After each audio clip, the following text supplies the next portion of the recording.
আসসালামু আলাইকুম। কেমন আছেন সবাই? আশা করি ভালো আছেন। আসলে এখন আম ধরারই কথা, আমের সিজন। তবে দুঃখের বিষয় কাঁচা আমগুলো পড়ে যাচ্ছে।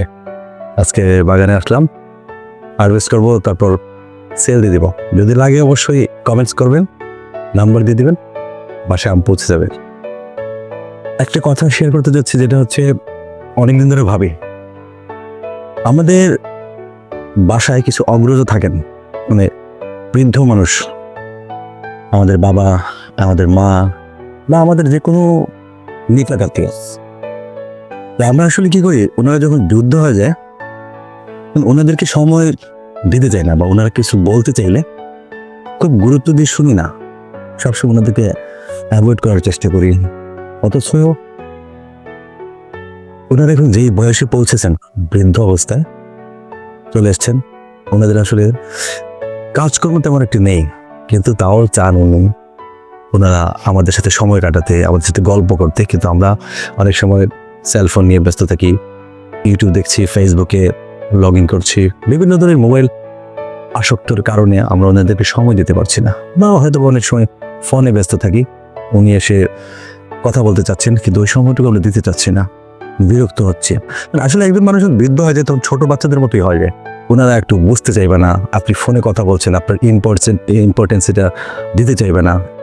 এবং আপনি যখন বাচ্চা ছিলেন, বা আমরা যখন বাচ্চা ছিলাম, আমরা কিন্তু তখন ওনাদেরকে বিরক্ত করেছি।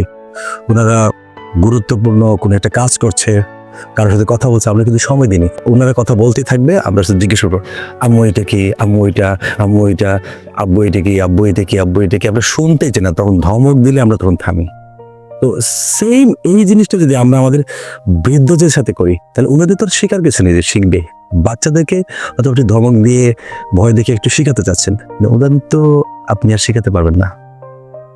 ওনাদের সময়টা শেষের পথে, কিন্তু আপনার সাথে উনার বর্তমানে সময়টুকু, আপনি যখন ছোট ছিলেন, আমরা যখন ছোট ছিলাম, ওনারা কিন্তু ওই সময়টা পার করেছেন, এবং বেশ ভালো আচরণ করে পার করেছেন বলে আজকে আপনি এখানে দাঁড়িয়ে এই ভিডিওটা দেখছেন।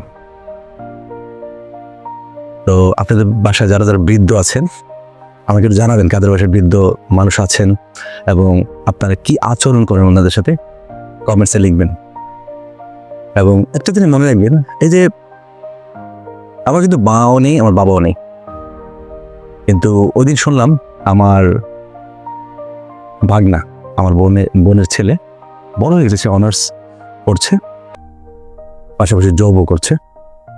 তো ওকে ও বাসায় ভাত খায়নি বলে, মানে ও বাসায় ভাত খায়নি বলে ওর আম্মু বের হয়ে এসে ওকে লাঠি দিয়ে একটা আঘাত করছে। ও অনেক বড়, আমার সাথে অনেক লম্বা। তো ও এসে হেসে হেসে বলতেছে কথাটা। তা বললাম, দেখো আমার তো ওই সুযোগটা এখন নেই, তো আপনাদের যাদের বাবা মা আছেন, আপনাদের এই সুযোগটা আছে। এই বৃদ্ধ বয়সে বাবা মা যখন আপনাকে আঘাত করবে, মারবে, এটা একটা আনন্দের বিষয়। ওরা আপনাকে ওইভাবে আঘাত করতে পারবে না। আর ও কেউ মেরেছিল কেন, ও দুপুরে খায়নি, আর এটা মায়ের মনে খুব আঘাত থাকে, সন্তান যখন খাবে না। আমরা অবশ্য বায়না করি, নাম খাবো না, এটা তরকারি ভালো না, এটা ভালো না, সেটা ভালো না, এই তরকারি খাই না। কিন্তু আপনি ওনাদের উইক পয়েন্ট জানেন, আপনি খাবো না বললেই ওনারা কষ্ট পায়। তাছাড়া দেখবেন বাবা মা কল দিচ্ছে, আপনি বারবার কল কেটে দিচ্ছেন, তাই না? এবং ফোন যখন বাবা মা করবে, আপনি তখন আপনার কথা বলার কোনো টপিকই পান না। হ্যালো, কেমন আছেন? ভালো, বলো কি? হ্যাঁ খাইছি। মা এটাই জিজ্ঞেস করে, খাইছো নাকি? হ্যাঁ খাইছি। তুমি খাইছো? আচ্ছা ঠিক আছে, রাখি, এই শেষ। কিন্তু আপনার অন্য কোনো মানুষ যদি ফোন করে আপনাকে, আপনার কথার শেষ নাই, শেষ হতেই চায় না।